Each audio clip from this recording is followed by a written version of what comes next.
Assalamualaikum warahmatullahi wabarakatuh. Perkenalkan, nama saya Gibran Dirja Hargadewa dengan NIM 05 70 30 395.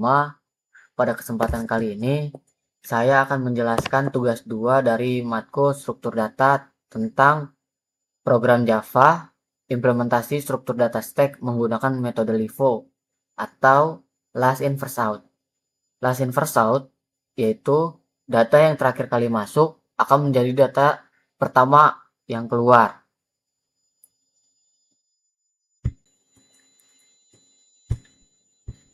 Pertama-tama saya import Java util stack-nya. Kedua, saya membuat main class dan metodenya. Di sini dengan nama file tugas 2. Di sini stack integernya saya membuat objek stack. Objek stack dengan tipe data integer. Lalu saya buat judulnya dulu proses push dengan sistem out print line, proses push. Lalu saya membuat data array, integer array, data dengan nilai 10 sampai 80. Array ini berisi 8 data integer yang nantinya akan dimasukkan ke dalam stack. Lalu di sini proses push ke stack for integer nilai titik 2 data. Di sini kenapa saya menggunakan looping? Karena untuk digunakan membaca seluruh isi array satu persatu. Kemudian data dimasukkan ke stack menggunakan stack.push atau stack.push dalam kurung nilai. Lalu di sini sistem out print line push ditambah nilai, sistem out print line isi stack ditambah stack.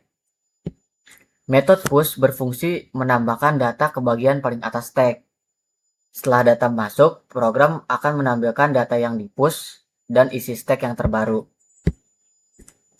Lalu di sini sebelum pop, sistem out print line dalam kurung isi stack sebelum pop ditambah stack bagian ini menampilkan seluruh isi stack sebelum dilakukannya penghapusan data. Lalu di sini proses pop. Sini metode pop digunakan untuk menghapus data paling atas stack. Karena stack menggunakan konsep LIFO, maka data yang terakhir masuk yaitu nanti 80 nanti bakal keluar. Kita coba di terminal. Lalu di sini sesudah pop. Di sini sesudah pop adalah menampilkan hasil popnya. Sistem out print isi stack sesudah pop ditambah stack. Di sini digunakan untuk menampilkan data yang berhasil dihapus dari stack. Kita coba run.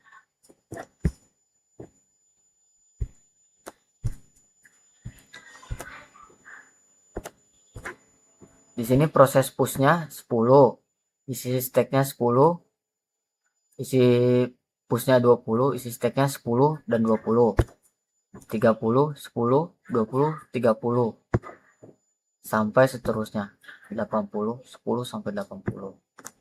Isi stack sebelum pop 10 sampai 80. Proses pop, data yang di popnya 80. Jadi data 80-nya yang akan pertama kali keluar. Isi stack sesudah popnya 10, 20, 40, 20, 30, 40, 50, 60, dan 70. Jadi penjelasannya karena data langsung ditambahkan ke bagian paling atas stack tanpa perlu mencari posisi tertentu. Jadi waktu eksekusinya konstan. Dan pop hanya menghapus elemen paling atas stack, tidak perlu memeriksa seluruh data. Terima kasih.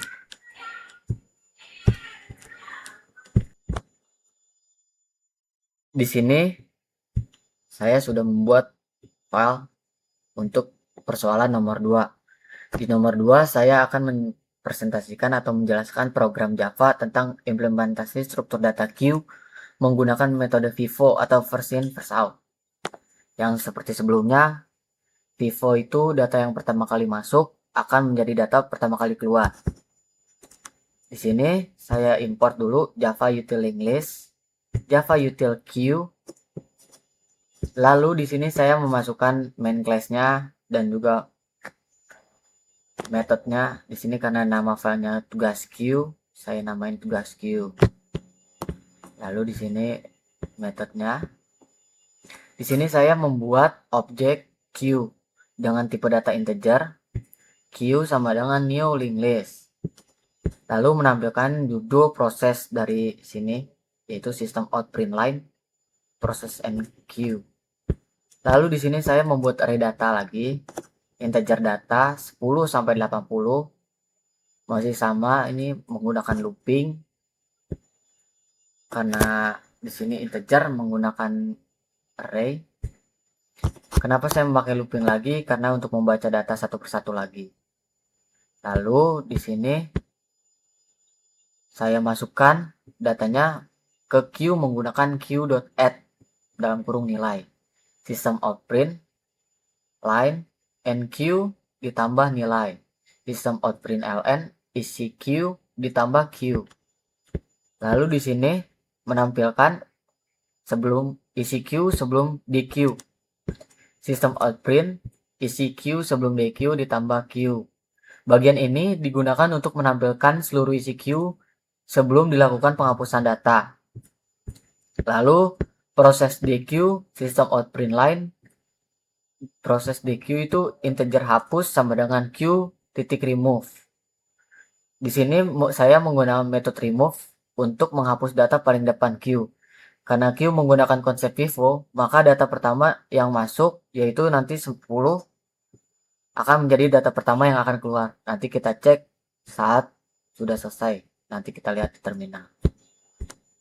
Lalu system out print data yang di queue untuk menampilkan hasil dari dq.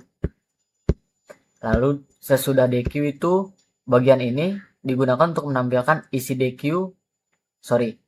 queue setelah proses dq. Kita lihat di di terminalnya. Proses NQ-nya 10. Tuh, isi Q-nya 10, NQ-nya 20 sampai 80. 10 isi Q-nya 10 sampai 80. Isi Q sebelum DQ itu 10 sampai 80. Lalu proses DQ-nya, data yang di DQ itu 10. Lalu maka isi Q sesudah DQ-nya karena 10-nya sudah dihilangkan jadi 20, 30 sampai 80.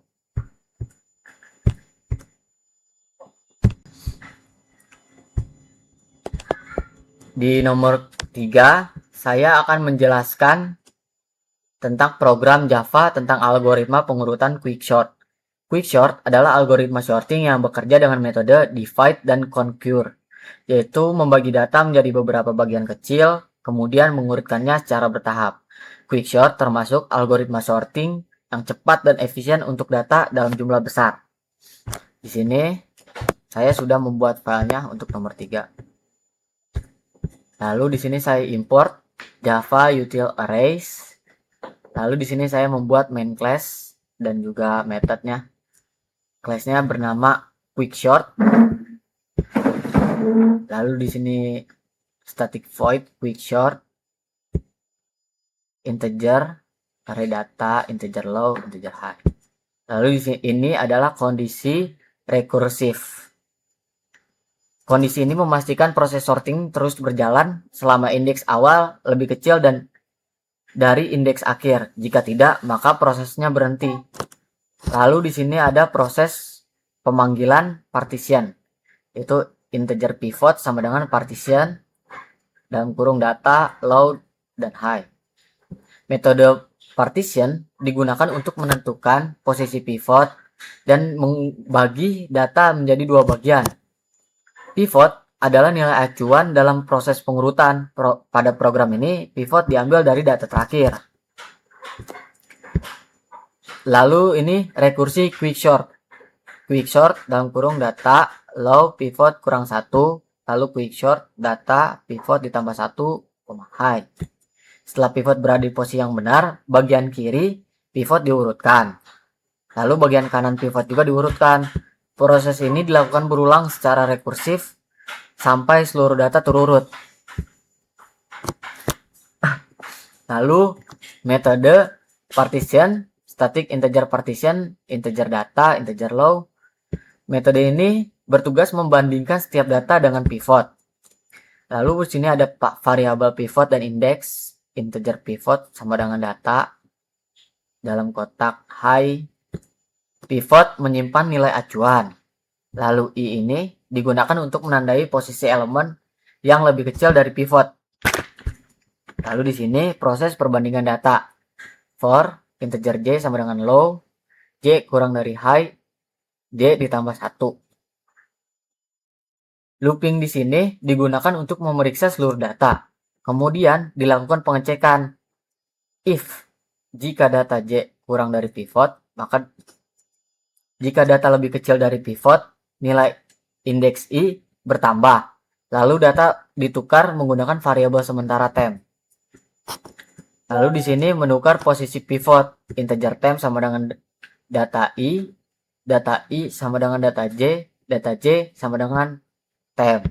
Bagian ini menempatkan pivot ke posisi yang benar dalam array. Kemudian metode menggunakan posisi pivot. Lalu di sini return i tambah i tambah 1. Kemudian metode mengembalikan posisi pivotnya yaitu return i ditambah 1. Lalu di sini main metodenya integer data 45, 12, 15, 67, 78, 99, 10, dan 20. Di sini saya menampilkan data sebelum sorting, sistem outprint line, data sebelum diurutkan. Di sini lalu sistem outprint array, titik toString dalam kurung data. Di sini saya memanggil quicksort dengan quicksort dalam kurung data, 0, data length kurang 1. Program ini menjalankan proses sorting dari indeks pertama sampai indeks terakhir. Lalu di sini menampilkan hasil sorting. Sistem outprint line, data sesudah diurutkan. Dan di sini sistem outprint line array titik toString dalam kurung data. Kita coba running. Di sini data sebelum diurutkannya yaitu 45, 12, 15, 67, 78, 99, 10, dan 20. Lalu di sini sesudah diurutkan yaitu 10, 12, 15, 20, 45, 67, 78, dan 99. Berikut jawaban saya dari tugas 2 matkul struktur data. Jika banyak salah mohon maaf, tolong dikoreksi. Terima kasih. Assalamualaikum warahmatullahi wabarakatuh.